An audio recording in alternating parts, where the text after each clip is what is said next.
گناہ کے سامنے بے بس ہو جاتا ہوں،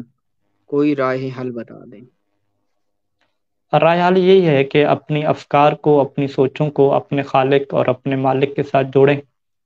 اور اس کا یہی طریقہ نماز ہے کہ نماز میں مکمل توجہ رکھیں، نماز کو اہمیت دیں، ہر ٹائم پہ اپنی سوچوں کو خالق اور مالک کے ساتھ جوڑیں، اور جو لغویات ہیں انٹرنیٹ کے اوپر،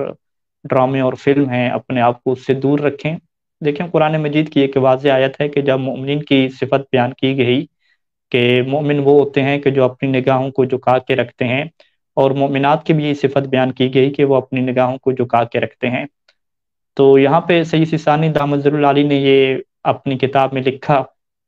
کہ ہر ایک انسان کے لیے احتیاط مستحب یہ ہے کہ اگرچہ ایک باحجاب خاتون ہو پھر بھی وہ اس کی طرف نہ دیکھے، یہ احتیاط ہے۔ اس احتیاط کے اوپر عمل کرنا جو ہے وہ ضروری ہے اگر آپ چاہتے ہیں کہ خود کو کیا ہے گناہوں سے بچائیں۔ دیکھیں مارکیٹ میں اور بازار میں آپ جا رہے ہیں، کسی خاتون کی طرف نہیں دیکھتے اور کہتے ہیں کہ میں تو وہ مومن ہوں کہ جس کے متعلق اللہ نے یہ کہا ہے کہ وہ اپنی نگاہوں کو جھکا لیتا ہے، تو یہ کوئی کمال نہیں ہے۔ اس میں دکھاوا ہو سکتا ہے کہ جب آپ کسی خاتون کو دیکھیں گے تو لوگ کہیں گے کہ بھی یہ بندہ کیا کر رہا ہے، لیکن اصل کمال کیا ہے کہ آپ خلوت میں ہو، موبائل آپ کے ہاتھ میں ہو، اور اس صورت میں آپ اپنی نگاہوں کو ہٹا لیں، نہ محرم کو نہ دیکھیں۔ یہ کیا ہے غضوا ابصارکم کا مصداق ہے کہ جو آج کل کے دور میں کیا ہے ہر مومن کو انجام دینا ہے۔ اگر وہ اس واجب کو یا اس مستحب کو جو ہے وہ انجام نہیں دے پا رہا، اور ادھر سے وہ نماز کے اندر سستی کر رہا ہے، اللہ سے محبت کا تعلق نہیں بنا رہا، تو پھر جو اس کی نفس امارہ اور خواہش ہے وہ اتنا مضبوط ہو جاتا ہے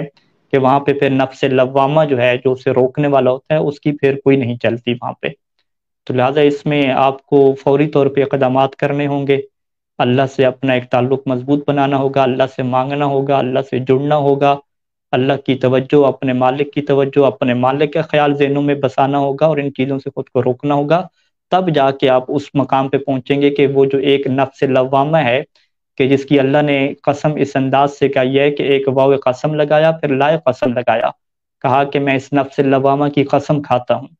تو یہ نفس لوامہ کو تب طاقت ملتی ہے اور یہ اپنی پاور میں آتا ہے اور انسان کو پھر روک لیتا ہے۔